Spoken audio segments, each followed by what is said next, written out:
Hello, welcome students. आज हम पढ़ेंगे संस्कृत दिव्यम क्लास 8 चैप्टर 6 चाणक्यः चंद्रगुप्तः च।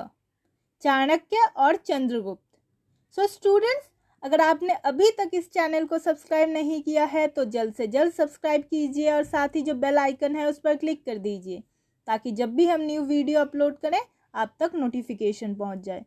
और साथ ही साथ आप इस वीडियो को लाइक करना, अपने फ्रेंड्स के साथ शेयर करना और कोई भी डाउट या क्वेरी हो तो कमेंट सेक्शन में कमेंट करना ना भूलें। तो चलिए देखते हैं इस चैप्टर में आखिर क्या क्या है।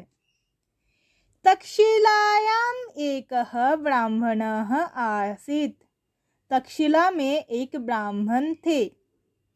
तस्य नाम चाणक्यः कौटिल्यः आसीत्। उनका नाम क्या था? चाणक्य। और वो कौटिल्य के नाम से भी जाने जाते थे, तो उनका नाम चाणक्य भी था और कौटिल्य भी था। सः कृष्णवर्णः कृशशरीरः खल्वाटः शिरसि दीर्घशिखः स्थूलौष्ठः अत्यन्तकुरूपः परन्तु बुद्धिकौशले अप्रतिमः आसीत्।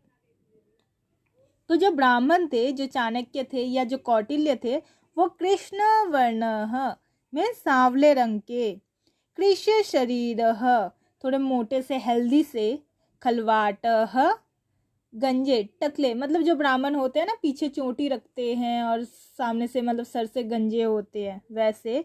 शिरसी दीर्घ शिख और सर पर एक शिखा, मतलब वही जो पीछे के कुछ बाल रखते नहीं है कुछ ब्राह्मण, कुछ नहीं मतलब मोस्टली रखते हैं, बट वो पूरे सर में बाल रखते हैं।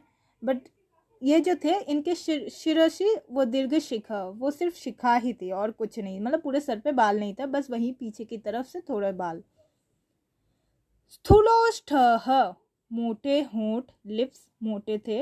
अत्यंत कुरूपः बहुत ही कुत्सित, कुरूप मीन्स दिखने में अच्छे नहीं थे। परंतु किंतु बुद्धि कौशले अप्रतिमः आसीत्।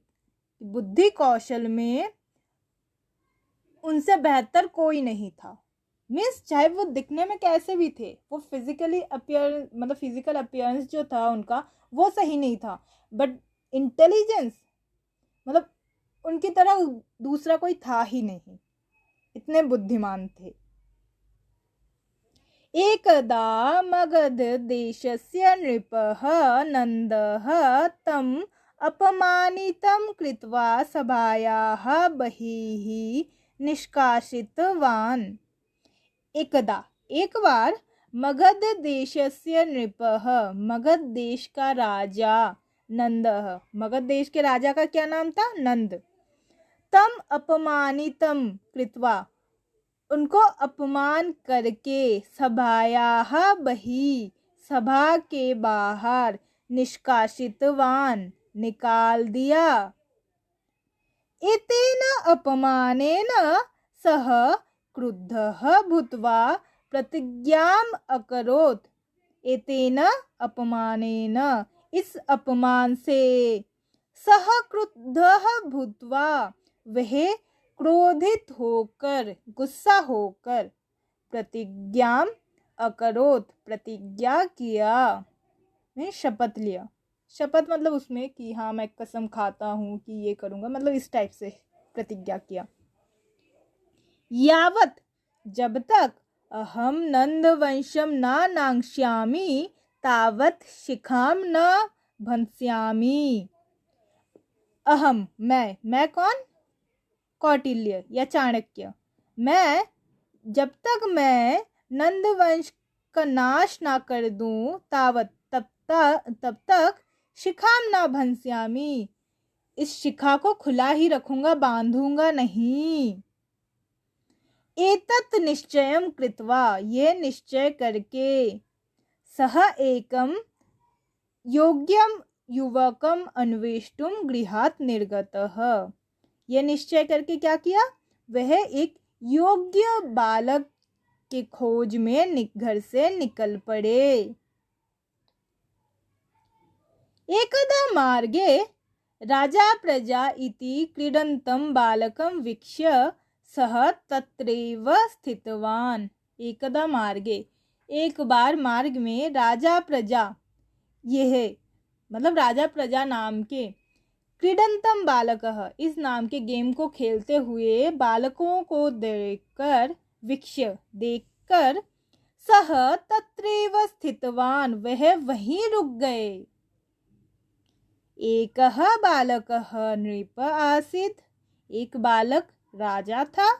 अन्ये च मंत्री प्रजाजनाः च आसन, और बाकी जो थे मंत्री और प्रजाजन थे, मीन्स प्रजा थे। बालकस्य सम्मुखे द्वे महिले अतिष्ठताम्, और उस जो राजा बना हुआ जो बालक था उसके सामने दो महिलाएं बैठी हुई थी। एकस्याः अंके एकः शिशुः आसीत्, और एक के अंके गोद में, अंक मतलब गोद, एक के गोद में मतलब दो जो महिलाएं बैठी हुई थी उनमें से एक महिला के गोद में एकः शिशुः आसीत्, एक बच्चा था। सा नृपाय अकथयत, उसने राजा से कहा, एषः मम शिशुः अस्ति, यह मेरा बच्चा है। अन्या अवदत, और दूसरी जो स्त्री थी उसने कहा, एषः मम शिशु, ये मेरा बच्चा है।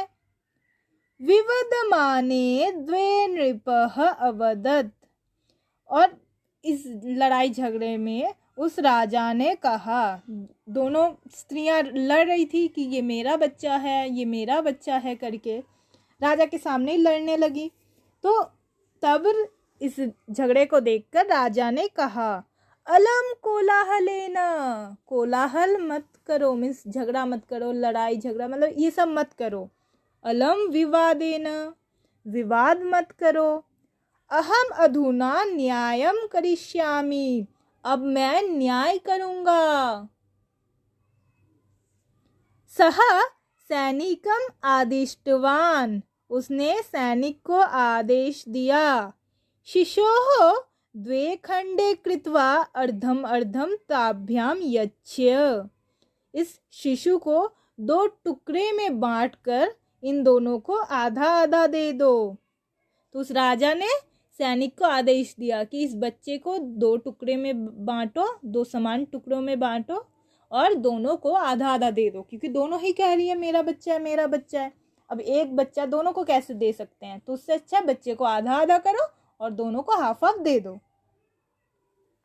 तदेव एका महिला नृपस्य चरणयोः पतित्वा अवदत, तभी एका महिला, उन दोनों में से एक स्त्री ने क्या किया, नृपस्य चरणयोः पतित्वा, राजा के चरण में गिरकर, अवदत कहा, महाराज एवं मा कुरु, कि महाराज ऐसा मत कीजिए। शिशुम मां मारयो, शिशु को मतलब इस बच्चे को मत मारिए। शिशुम तस्यैव महिलायै यच्छतु, इस बच्चे को उसी महिला को, उसी स्त्री को दे दीजिए। तो जब राजा ने कहा कि उस बच्चे के दो टुकड़े करके दोनों को आधा आधा दे दो, तो उनमें से एक महिला आगे आई और वो राजा के चरणों में गिरकर विनती करने लगी कि इस बच्चे को मत मारिए, ऐसा मत कीजिए, आप एक काम कीजिए, इस बच्ची को उसी स्त्री को दे दीजिए। बालकः अवदत, और जो राजा बना हुआ था उस बालक ने कहा, सैव शिशोः माता अस्ति, यही शिशु का, उस बच्चे का माँ है, उस बच्चे की माँ है।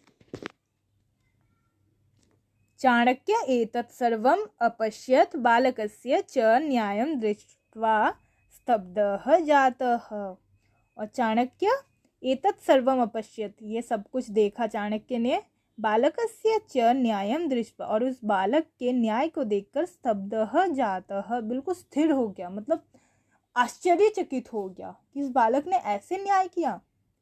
तब यहाँ पे देखिए अब न्याय कैसे किया।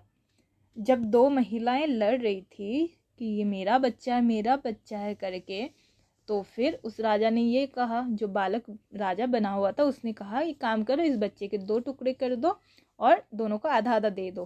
तो तभी एक महिला सामने आई और आके कहती है नहीं, ये बच्चा मुझे नहीं चाहिए, उस बच्चे को मत मारिए, आप उसी स्त्री को दे दीजिए। तो फिर राजा ने क्या कहा कि देखिए यही जो है ना, यही असली माँ है। असली माँ कभी नहीं चाहेगी उसके बच्चे को कोई नुकसान हो।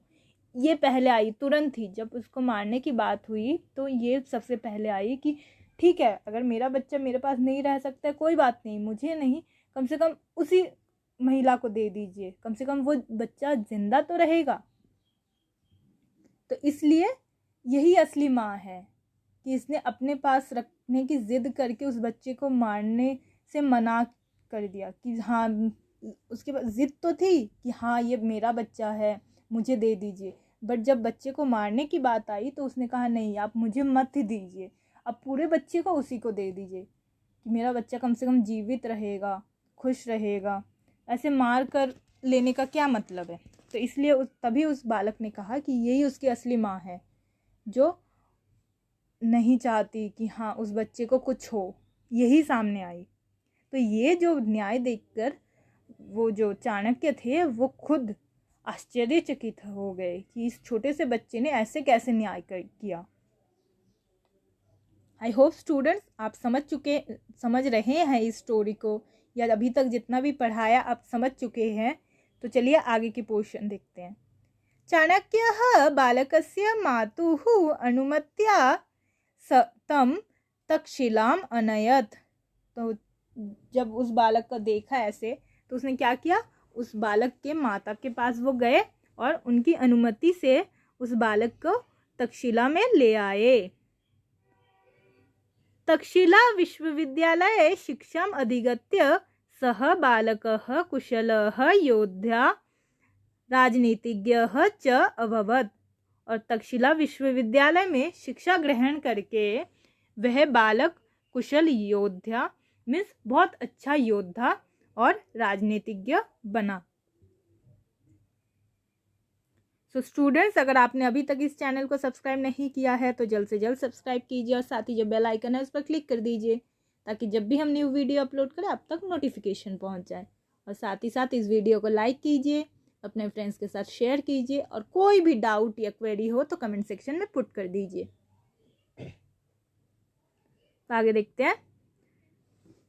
सः चाणक्यस्य सहायतया नंदं नष्टवान् मगधदेशस्य नृपः च अभवत्। और जो वो बालक था वो चाणक्य की सहायता से नंद वंश का विनाश किया और मगध देश का राजा बना। सः चंद्रगुप्त मौर्यः इति नाम्ना प्रसिद्धः जातः। चाणक्यः च तस्य महामंत्री अभवत्। और जो वो बालक था वो चंद्रगुप्त मौर्य के नाम से प्रसिद्ध हुआ, जाना गया, और जो चाणक्य थे उसके महामंत्री बन गए। चाणक्येन स्वकीयानुभवेन चिंतनेन च राजनीतिम् आश्रितम् अर्थशास्त्रम् नामैकः ग्रंथः लिखितः। और चाणक्य के द्वारा स्वकीय अनुभवेन, उनके जो अनुभव, जो एक्सपीरियंस था, उस अनुभव से और उस चिंतन से, वो जिस तरह से सोचते थे वैसे ही उस सोच से और उस अनुभव से उसने राजनीति पर आश्रित अर्थशास्त्र नाम का एक ग्रंथ रचित किया, ग्रंथ की रचना की उन्होंने। क्या नाम था बुक का? अर्थशास्त्र। अधुनापि अयं ग्रंथः विभिन्नस्तरेषु पाठ्यपुस्तकरूपेण पठ्यते।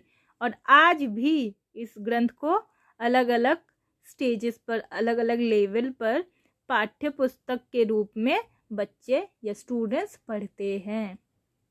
आई होप स्टूडेंट्स आप इस कहानी को समझ चुके हैं। अब कोई भी डाउट या क्वेरी हो तो कमेंट सेक्शन में पुट कर दीजिए, और इस चैनल को सब्सक्राइब करना और इस वीडियो को लाइक करना ना भूलें। Thank you.